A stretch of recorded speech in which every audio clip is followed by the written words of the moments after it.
Eh bien, le Mercedes GLE Coupé, contrairement à ce que pourrait laisser penser son appellation de coupé, n'est pas vraiment plus petit que le GLE dont il dérive. Au contraire, il est encore plus long, encore plus large et surtout encore plus lourd.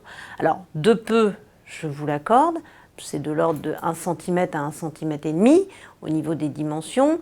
Simplement, il dépasse désormais les 2 mètres de large. Ça commence à faire beaucoup. Il est même un petit peu plus lourd, de 30 kg. Et pourtant, sur la route, il paraît plus dynamique et il l'est également à conduire. Alors pourquoi? Tout simplement parce que même si les dimensions extérieures sont peu ou prou les mêmes, il repose sur un empattement plus court de 6 cm. Et forcément, ça change pas mal de choses. Les trains roulants ont également été revus et corrigés pour lui donner plus de dynamisme. Bref, c'est un véhicule qui n'est pas une sportive, mais qui est plus agréable à conduire, plus agile que le GLE classique. À bord, il fait peu de concessions sur l'habitabilité. Évidemment, le fait d'avoir la poupe tronquée, la garde au toit à l'arrière est un peu inférieure. Mais globalement, il reste encore suffisamment de place à bord pour que 5 passagers puissent trouver leurs aises. Toujours pareil, la place centrale arrière est un peu plus inconfortable du fait du dossier très raide puisqu'il cache en fait l'accoudoir central.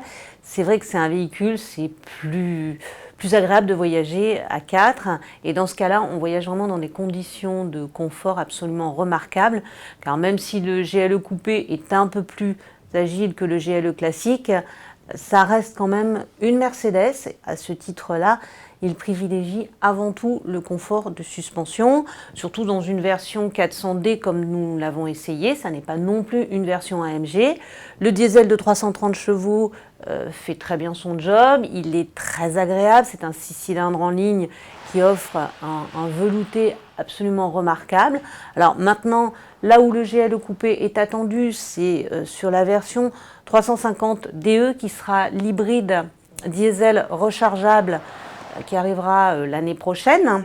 Mais dans l'immédiat, si les gens sont pressés, il faudra se tourner soit vers ce diesel de 330 chevaux, soit vers une motorisation essence. Mais pour les gros rouleurs, le diesel a encore, je dirais, de beaux jours devant lui. Pour l'instant, Mercedes France n'a pas communiqué les prix définitifs du GLE coupé. Il ne devrait pas y avoir de bonnes surprises. Ce qui nous a été dit, c'est que de toute façon, il sera positionné encore plus haut de gamme que le GLE classique. Il ne sera disponible qu'en version AMG Line. Alors, ne pas confondre la version AMG Line, qui est une finition au modèle, je dirais, AMG, que Mercedes veut faire passer pour une marque. Donc, le GLE coupé existera uniquement en version AMG Line, très bien équipé, mais pas non plus avec un équipement exhaustif. Il restera encore de nombreuses options, notamment au niveau des aides à la conduite. Et il se dit que le prix de base devrait se situer autour de 85 000 €.